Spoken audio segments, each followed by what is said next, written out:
Bienvenidos a una nueva emisión de Derecho a Réplica TV, un programa producido por Multimedios Nova y Realpolitik Televisión.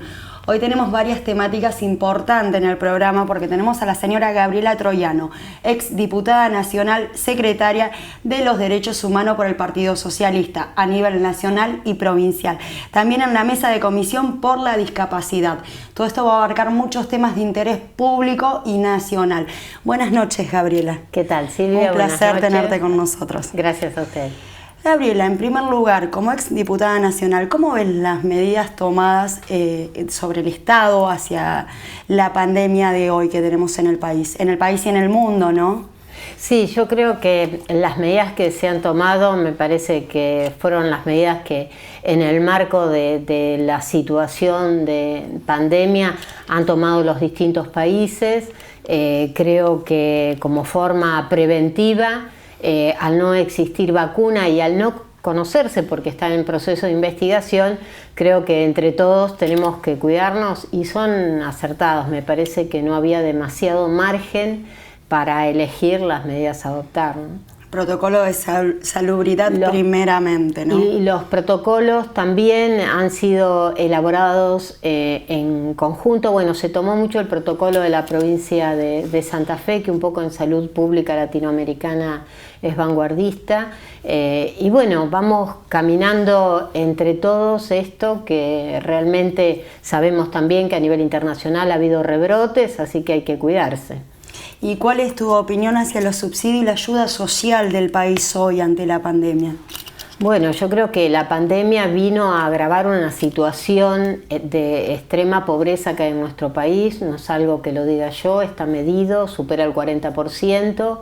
Así que creo que es importantísimo fomentar las fuentes de trabajo, porque es la única forma de que un país salga adelante, ¿no? Con trabajo hay muchas cuestiones que están en debate también, como tema humedales, como el tema de los porcinos, que son temas candentes y que creo que siempre en la búsqueda de soluciones tienen que coexistir los distintos espacios. Cuando digo eso, no digo solamente los espacios políticos, sino también sociales, como son todas las organizaciones, sindicatos, y también cuando hablamos de económicos, hablamos también de la pequeña y mediana empresa, de las cooperativas, de los productores, y no siempre de los grandes poderes económicos, ¿no? Me parece que tenemos que tener un acuerdo nacional que nos permita salir de la crisis luego de esta pandemia. Sos una representante de la discapacidad número 1 en el país, se puede decir, Gabriela. Cuando se habla de cupos laborales, ¿se integra habitualmente al discapacitado? Bueno, la verdad que el cupo laboral en lo público hace más de 20 años que está y nunca supera el 1%.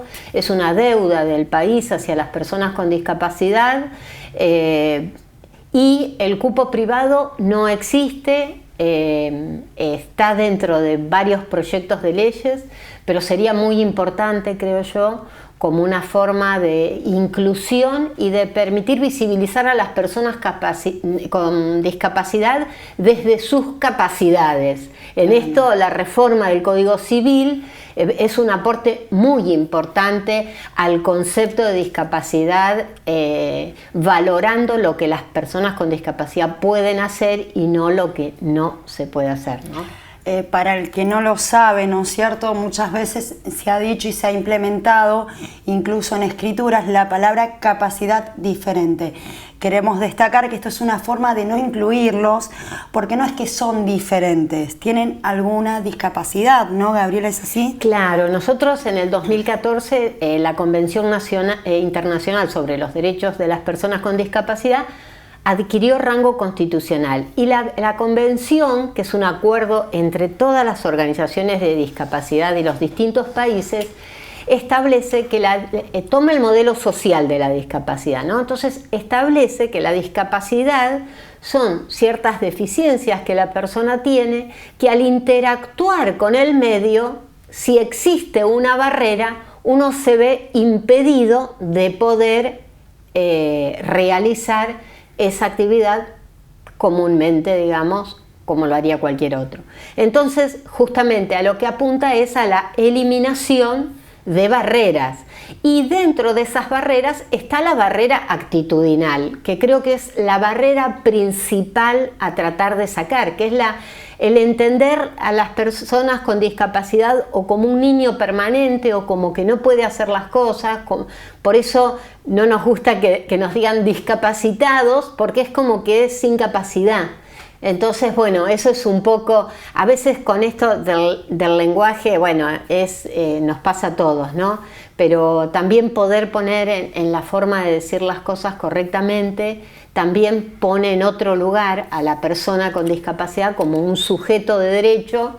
Entonces, una vez en un evento internacional yo le dije a un diputado, creo que era de Italia, y le dije, hay personas con y sin discapacidad, nada más, pero todos son personas.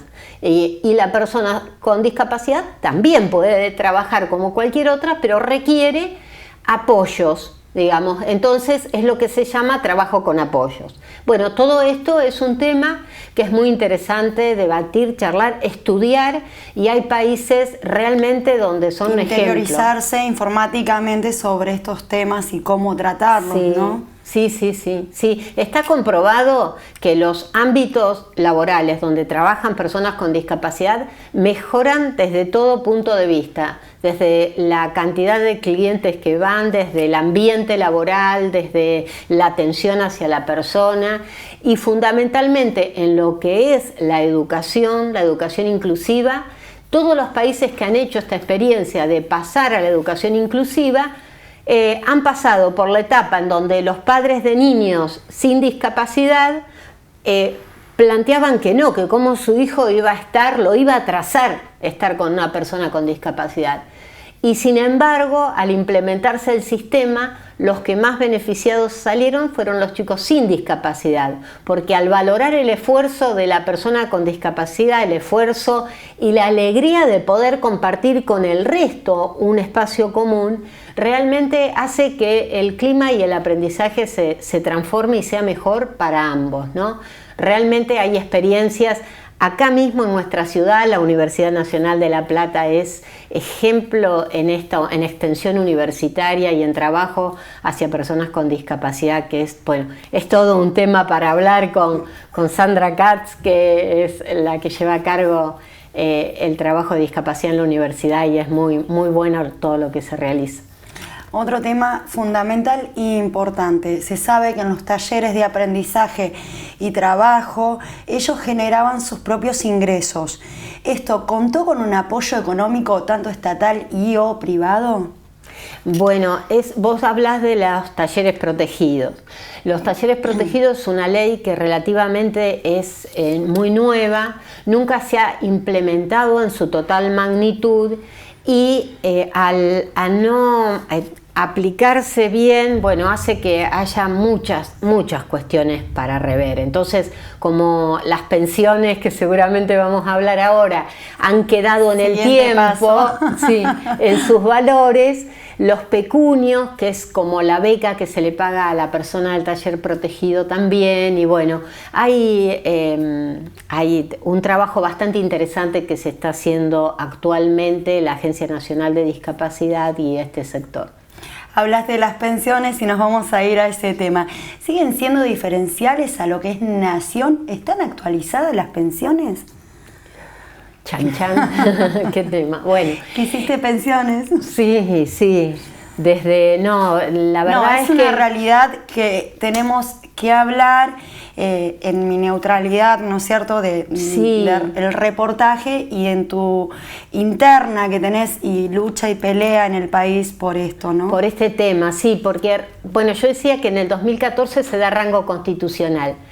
En general en los países del mundo, para salvar la diferencia que existe, para igualar o equiparar o reparar en cierta forma, se le da una ayuda económica, porque ustedes piensen que una persona o una familia con una persona con discapacidad, siempre hay algún integrante de la familia que va a tener que dejar de trabajar para asistir a la persona, Entonces, en general es una familia que se empobrece.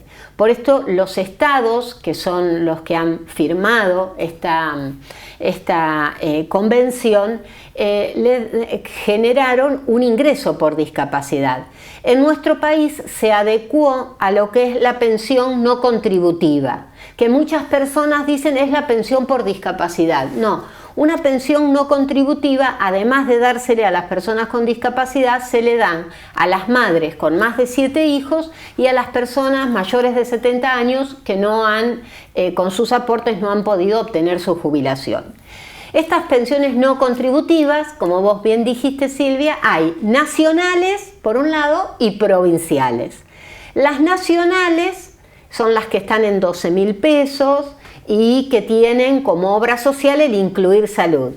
Y las provinciales son las que otorga el Instituto de Previsión Social de la provincia, que están en 850 pesos para los mayores de edad y 1.200 para los menores, tienen como obra social IOMA. Digamos, esas son las opciones acá en Provincia de Buenos Aires. Hablando de eso, creo que hay 2 tipos de pensiones diferentes, puede ser a seleccionar, con beneficios diferentes en valor económico y en mutual. Acá son en estas provincia. Nación, para explicar a la gente que no entiende este hay beneficio. De nación, las pensiones no contributivas nacionales, que la otorga el ANSES, y las pensiones no contributivas provinciales, que la otorga el Instituto de Previsión Social de cada provincia, en este caso el IPS. Entonces, ¿y cómo se puede acceder a este beneficio? Para acceder a este beneficio hay que presentar en los organismos certificado de discapacidad, una serie de requisitos, de estudios para que si la discapacidad supera, creo que el 87%, le estén otorgando la pensión, porque digamos hay distintos grados de discapacidad, ¿cierto? Entonces esto hay todo un comité evaluador donde define esta situación. Y el tema de la discapacidad no definitiva, los certificados que te dicen que es una discapacidad momentánea, ¿cómo se está manejando en el tema de pensiones y mutuales para la gente que no tiene recurso? Y mira, una persona que solicite una pensión por discapacidad va a tener que esperar entre 2 a 5 años, así que realmente es muy vergonzoso. Difícil. Sí, realmente es muy vergonzoso. difícil, porque perdón, pero imagínate... no lo pude pasar ni con el agua, ¿no? Pero es así, es muy difícil y realmente en las pensiones en la provincia de Buenos Aires hace más de 10 años que no se actualizan. Este es un reclamo que lo venimos llevando desde mucho tiempo y hará unos 3 semanas, junto con la clínica jurídica de acá de la Facultad de Derecho, se inició una acción colectiva con la Asociación Azul, NUBA, que es una organización que promueve el empleo de personas con discapacidad,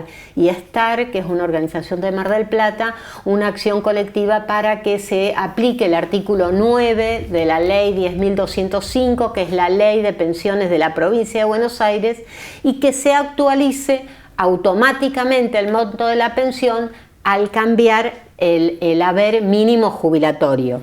Que ya es hora, ¿no?, de que se actualicen estos temas. Claro, el haber mínimo se va actualizando, porque en la provincia de Buenos Aires es de 10.500 pesos.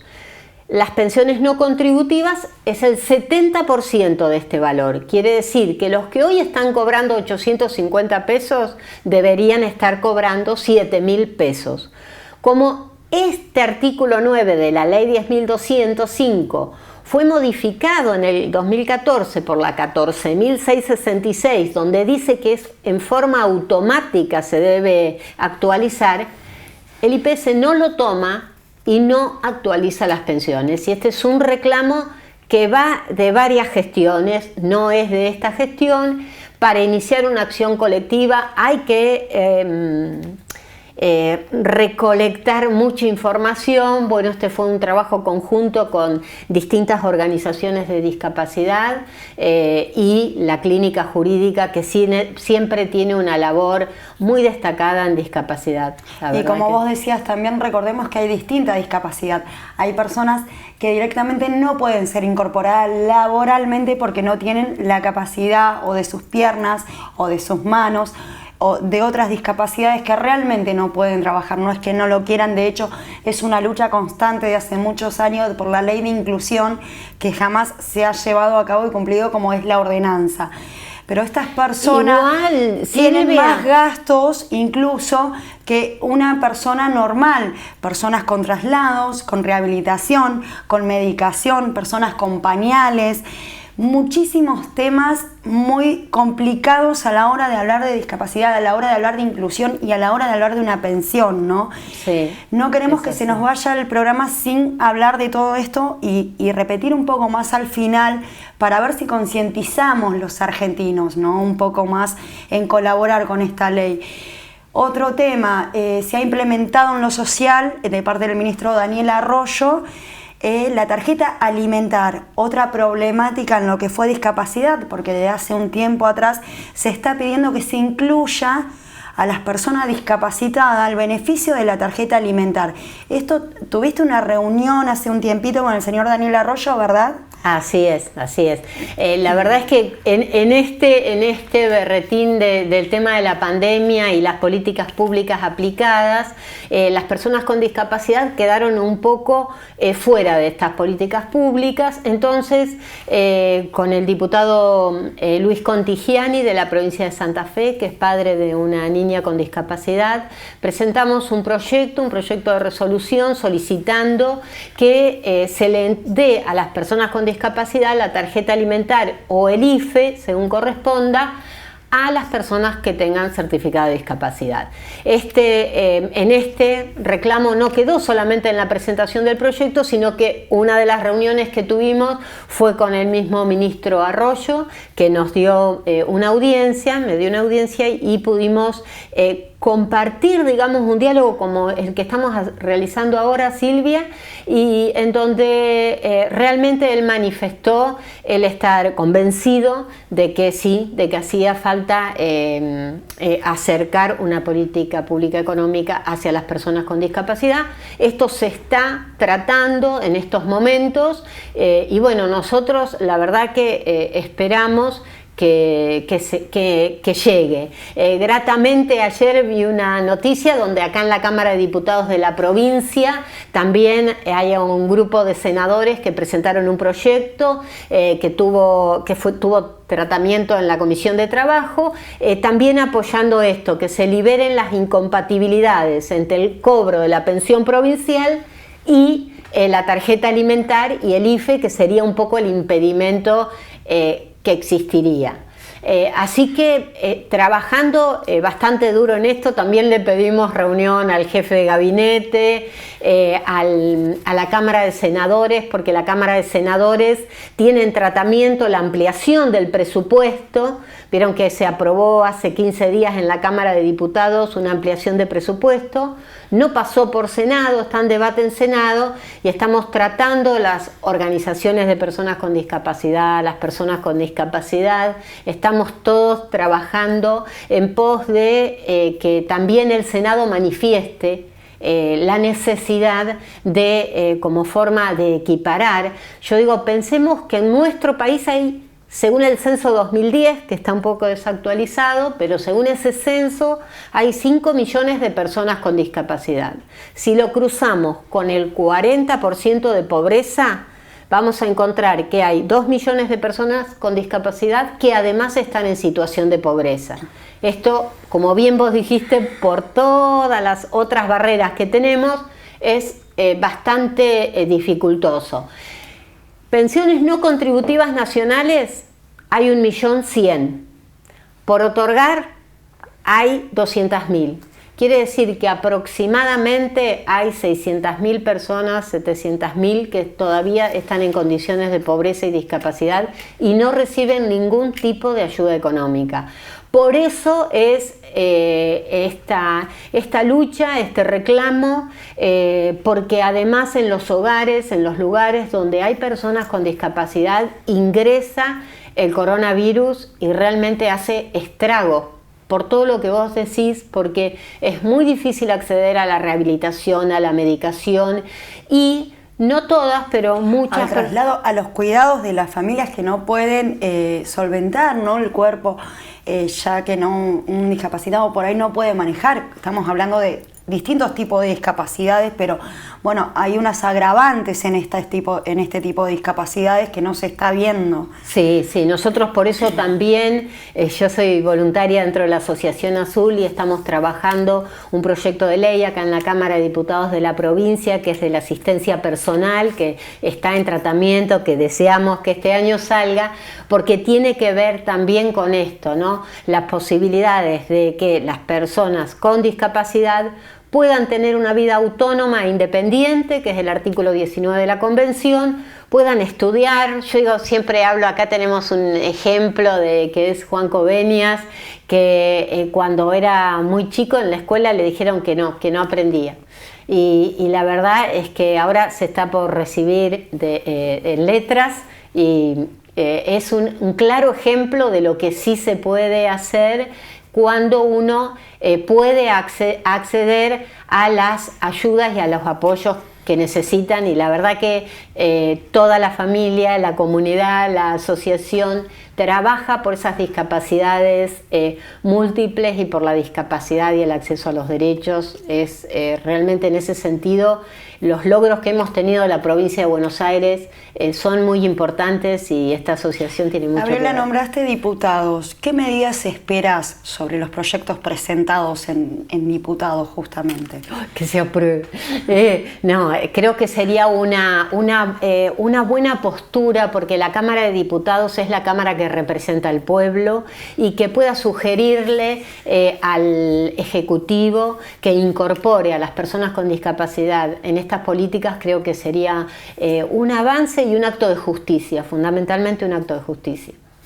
Y no puede faltar un tema, una problemática importante que te llegó al nivel judicial.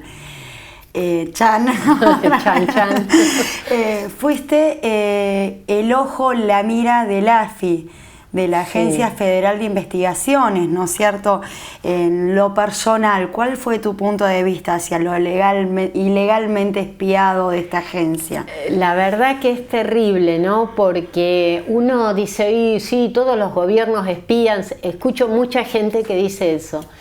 Pero hay que estar en los zapatos de la persona a la cual le pasa, ¿no? Que cuando uno pone en cuenta la situación a la que puso a su familia, porque digamos es la privacidad que se invade, no era el correo oficial, era mi correo privado, era mi teléfono privado. ¿Querés ampliarle un poquito a la gente que por ahí algunos no están al tanto cómo fue esto? Bueno, yo estaba haciendo mandados y me llama un amigo, me dice, Gabriela, saliste en la lista de la AFI. ¿Qué? Le dije yo, sí, andá y mirá. Bueno, hubo un grupo importante, se filtró una información de personas que estaban siendo espiadas a partir del 2016 y bueno, dentro de esa lista estaba yo. La verdad es que la primera sensación que tenés es de desamparo, ¿no? Es una situación muy rara, porque esto es retrotraerse. Algunos nos retrotraemos a la época de la dictadura, metodologías de la dictadura, pero estando en democracia. Entonces es muy grave, no es algo menor, es muy grave. Por eso, bueno, la verdad es que yo solicité ayuda a la gente de APDH, a la Asamblea Permanente de Derechos Humanos y a la Comisión de la Memoria de acá de la provincia de Buenos Aires, y ellos son quienes me representan ante la justicia por este tema. Y como te repito, porque te había hecho 2 o 3 preguntas en una, en lo personal, ¿por qué crees que estuviste en el ojo, en la mira de ellos? Bueno, la verdad es que como diputada nacional siempre llevé adelante proyectos que tenían mucho que ver con los sociales, pero también en algún punto el único proyecto de ley de presupuestos mínimos para inmisión de ondas electromagnéticas lo había presentado yo. Todo el tema de la discapacidad y la quita de pensiones a personas con discapacidad en el 2016 también, digamos, fue una batalla que la verdad que tampoco yo era parte del gobierno porque pertenezco al Partido Socialista, pero creo que todo eso fue un cúmulo de situaciones que hizo, digamos, estar en esa mira, ¿no? Bueno, vamos a agradecer a ellos, nuestros auspiciantes, como todos los jueves, Joyería Evans. Desde Mar del Plata, envío a todo el país, todas las modalidades de pago, y todas las formas que tengas para pagar los podés hacer a través de las redes. Hoy estoy que me trago en todo, pero ustedes no se entendieron. Joyería Evans, desde Mar del Plata, envíos a todo el país. Gabriela, se nos ha terminado el programa. La verdad que creo que hemos sacado bastante el jugo hacia todos estos temas tan importantes. Y bueno, de mi lado, hacia la temática que estábamos tocando, pido concientización, ¿no es cierto?, en esto. Y si querés pedirle algo a las cámaras, a la gente que nos está mirando, al país y sobre todo a los gobernantes. Bueno, a disposición siempre y a disposición para el gobierno que necesiten, lo que uno pueda aportar, siempre va a estar, porque creo que el aporte es hacia la comunidad, y hacer un llamado de atención a todos los funcionarios públicos que a quien se deben es a la ciudadanía, a quien se deben son los habitantes, y entre los ciudadanos que también tenemos responsabilidad, un llamado a tener siempre la mirada hacia la discapacidad, no discriminatoria, sino sumando. Tienen muchos beneficios impositivos, tienen beneficios impositivos a nivel provincial, nacional, en la contratación de personas con discapacidad. Creo que es algo que un poco también es responsabilidad de todos, y a cuidarse.